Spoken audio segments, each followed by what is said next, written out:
ఒక రాష్ట్ర ప్రభుత్వమే తమిళనాడులో హిందువులు దీపం వెలిగించుకోవచ్చయ్యా అని ఏది ఆ కుంద్రం దగ్గర తీర్పిస్తే అక్కడున్న దర్గా వాళ్ళు ఫీల్ అవుతారు అని చెప్పి దీపం వెలగనీయకుండా సింగిల్ బెంచ్ తీర్పిస్తే డివిజన్ బెంచ్ తీర్పిస్తే సుప్రీంకోర్టు దాకా వెళ్ళినటువంటి సిచ్యుయేషన్ చూసాం మనం. అంటే అప్పీజ్మెంట్ పాలిటిక్స్ ఏ స్థాయిలో ఉంటాయని. ఇప్పుడు తాజాగా మధ్యప్రదేశ్లో ఏఎస్ఐ అంటే మనకి సంబంధించిన పురావస్తు శాఖ పర్యవేక్షణలో ఉన్నటువంటి ప్రదేశంలో ముస్లిం యూత్స్ తాజాగా కావాలని చెప్పి అక్కడికి వెళ్ళి అల్లాహు అక్బర్ అని నినాదాలు చేస్తున్నారు.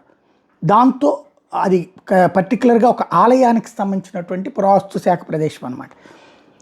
వీళ్ళు కావాలని చెప్పి అక్కడ చేస్తున్నటువంటి హడావిడి ఇప్పుడు సంచలనం సృష్టిస్తోంది.